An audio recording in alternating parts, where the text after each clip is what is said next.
4 साल का बच्चा, 5 साल का बच्चा,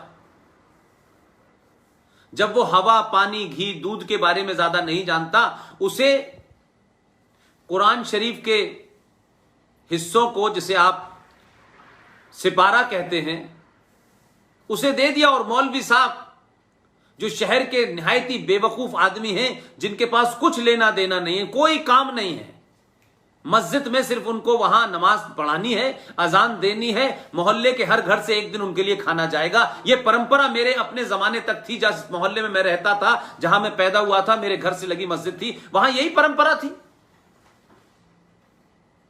और माइक नहीं था, माइक पे नहीं अजान होती थी। यह बाद में होने लगी, मुझे बचपन में याद नहीं होती थी।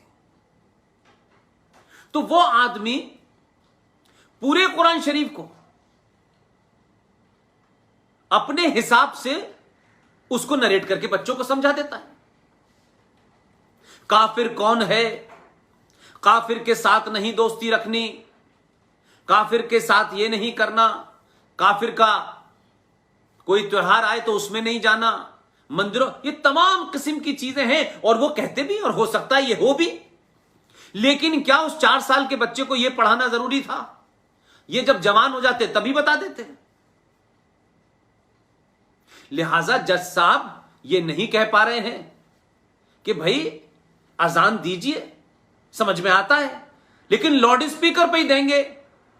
जो लोग, जो बच्चे देर रात आते हैं, पढ़ करके कॉल सेंटर से काम करके आते हैं, उनकी नींद खुल जाती है। और फिर ये एक एजेंडे के तहत हो रहा है कि एक मस्जिद के बाद दूसरी ने, तीसरी ने, चौथी ने, वो चारों तरफ से है। अब अगर आप इसको कह दें कि ये नॉइस पॉल्यूशन है, तो आपकी जो है बड़ी जल्दी आपको ठेस पहुंच जाती है। तो आप बड़े पढ़े लिखे हैं, लेकिन पढ़े लिखे होकर के अपने समाज और अपने मजहब में इस किस्म के बेवकूफ लोगों को समझाएगा कौन? तो नहीं समझाते आप।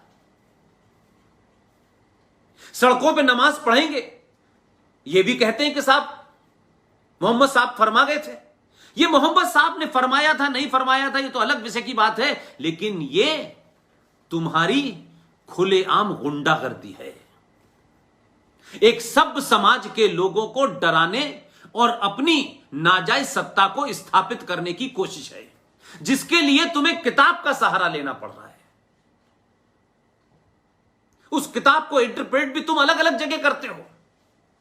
अहले हदीस कुछ कर रहा है, बरेलवी कुछ कर रहा है, देवबंद कुछ कर रहा है, ईरान कुछ करता है, सऊदी अरब कुछ करता है, दुबई में क्या होता है सबको पता है। तो भाई आप तय कर ले। तो मेरा मुद्दा यह नहीं है, मेरा मुद्दा यह है कि आजाद भारत में, भारत के संविधान में 23 नवंबर 1948 उस वक्त यह आर्टिकल 35 था। बाद में यह आर्टिकल 44 के नाम से जाना जाता है। यह आर्टिकल 44 क्या कहता है? यह कहता है equal rights to all Indians,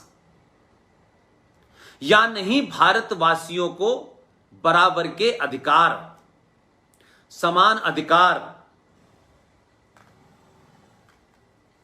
लेकिन इसी को आपके यहां यूनिफॉर्म सिविल कोड कहते हैं। लेकिन हो क्या रहा है कि क्या भारत में समान अधिकार हैं? मेरे नहीं, क्योंकि हमारे यहां संविधान को सेलेक्टिव तरीके से रखा गया और अपनी सत्ताओं को स्थापित करने के लिए नाजायज तरीके से आपने संविधान में चीजों को घटाया और बढ़ाया। इसलिए 1950 में जो संविधान बना वो 1976 तक सांप्रदायिक था, कम्युनल था। लेकिन मेरी अपनी स्टडी कहती है कि 1950 से लेके 1976 तक इस देश में सौहार्द था, सांप्रदायिकता नहीं दिखती थी। लेकिन राज सत्ता को यह लगा कि अगर सत्ता पे बैठना है तो एक नया जुमला करो, और उसके पीछे साजिश थी। इसलिए 76 में 42nd अमेंडमेंट के माध्यम से 7वीं सूची में आपने कहा कि भारत के संविधान के प्रियम्बल में सेकुलरिज्म और सोशलिज्म शब्द को जोड़ दिया जाए। जोड़ दिया। मेरी इस पे भी डिबेट नहीं है, बल्कि इस पे डिबेट हो सकती है, लेकिन मैं अभी युवाओं से मुखातिब हूं, इसलिए रेफरेंस देके मेन बात पे आना चाहता हूं। एक समान अधिकारों की बात कही, उसको भी वर्णित करूंगा, और दूसरी बात मैंने आपसे कहा कि 76 में यह देश सेकुलर हो गया क्योंकि संविधान सेकुलर है। यह झूठा मक्कारी भरा किसी एजेंडे के तहत भी अगर आया था तो भी थोड़ी देर के लिए मैं मान लेता हूं कि आपकी मक्कारी को भी हमने मान लिया, आपके इस झूठ फ्रॉड को भी हमने मान लिया, जबकि संविधान के प्रियम्बल में कुछ बदला नहीं जा सकता था। और आपने तो बाबा साहब अंबेडकर के संविधान में मात्र 50 से लेके 26 साल में आपने प्रियम्बल में बदलाव कर दिया।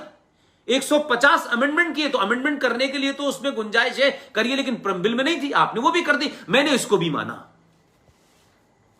मैं युवाओं से कहना चाहता हूं, केसरिया हिंदू वाहिनी के लोगों से कहना चाहता हूं कि अगर यह देश 76 में सेकुलर हो गया था, तो फिर यह 93 में दोबारा से सेकुलर होने के बावजूद कम्युनल क्यों हुआ?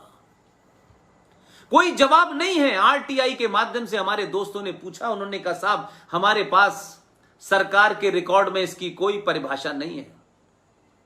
इसलिए मैं आपसे कह रहा हूं कि आर्टिकल 44 का उल्लंघन भी है, और भारत के संविधान की जो रूह है, जो उसकी आत्मा है, जो उसकी स्पिरिट है, उसके भी खिलाफ है। और जिस तरीके से किया वो तरीका भी गलत है। क्या किया यह बताता हूं। 93 में आपको मुसलमानों को खुश करना था, क्योंकि आपने उनका नाजायज इस्तेमाल 1984 में किया, और आपने इस देश को मजहब के नाम पे बांटा, और मजहब के नाम पे एक देश बना, लोग चले गए। लेकिन बहुत सारे लोग तो इस देश की संसद में होने के बाद गए, और जब यह मजहब के नाम पे बटा था तो भाई फिर मुसलमान भारत की धरती पे क्यों रहा? यह मैं नहीं कह रहा, यह मेरा विचार नहीं है, यह मैं इसलिए बार बार कहता हूं कि आज के लोग अगर बात करेंगे तो तथ्यों पे बात करिए। यह देश अंग्रेजों ने बांटा था, यह कहकर के अपनी मक्कारी और मुनाफकत और हिपोक्रेसी मत साबित कीजिए, अपने फरेब को मत झुटलाइए। यह देश शुद्ध रूप से हिंदू मुसलमान के नाम पे, मजहब के नाम पे बटा। 21 लाख लोग मारे गए, वो इसी बुनियाद पर लड़ा गया कि पाकिस्तान चाहिए, पाकिस्तान बन गया। यह बात भारत का सबसे ईमानदार, सच बोलने वाला, निडर, सत्ता की लालसा और लालच से परे, यह बात मैंने नहीं कहा, यह बात उसने कहा कि जब भारत का विभाजन हिंदू और मुसलमान के नाम, मजहब के नाम पे रहा था, फिर भारत में एक भी मुसलमान क्यों रहा और क्यों रखने दिया? यह मैंने नहीं कहा। इस आदमी का नाम है डॉक्टर भीमराव अंबेडकर, और यह अपनी किताब है, इस किताब में लिखते हैं पाकिस्तान और पार्टीशन ऑफ इंडिया, यानी पाकिस्तान या भारत का विभाजन। यह किताब पढ़ लें। इस किताब में भीमराव अंबेडकर ने इस्लाम के बारे में, मुसलमान के बारे में बड़े विस्तार से अपने प्रवचन दिए हैं। और आज अगर इस किताब को कोई कोट कर दे तो लोग कहेंगे कि यह देश में आप दंगा भड़का रहे हैं। और जब उनसे कहो कि भाई मुसलमानों के बारे में, इस्लाम के बारे में मैं नहीं ये कह रहा है, तो उनमें इतनी हिम्मत नहीं है। इस किताब में जो कुछ इस्लाम के बारे में लिखा है, जो कुछ संविधान के बारे में लिखा है, जो कुछ मुसलमान के बारे में लिखा है, जो कुछ महात्मा गांधी के बारे में लिखा है, वो कितना भी कड़वा हो, अगले एक हफ्ते के बाद एक एक पेज नंबर, चैप्टर नंबर से देश में चिल्ला चिल्ला के कहूंगा और पूछूंगा कि इनकी बात को कोट करने से अगर राष्ट्र में उथल पुथल होती है तो हिम्मत है तो इस किताब पे बैन लगा के दिखाओ।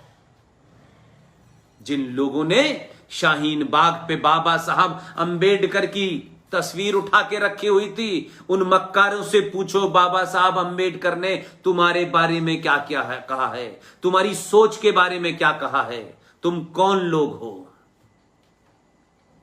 लिहाजा ये जो आर्टिकल 44 हमें समानता की बात कहता है, ये समानता 1993 के अंदर जब बाबर की बनाई हुई एक नाजायज मस्जिद, जो उस वक्त के हिंदुओं का, इस भारत में जो सनातनी थे उनके मॉरल को चोट पहुंचाने के लिए, उनके आत्मसम्मान को चोट पहुंचाने के लिए आपने बड़े बड़े मंदिरों को तोड़ करके गुम्मद बना करके ऊपर आपने मस्जिद बनाई। और एक नहीं 30,000 अनजानी मस्जिदें को ऊपर मंदिरों के ऊपर मस्जिद बनाई। लेकिन आपने काशी में भी यही किया, मथुरा में यही किया।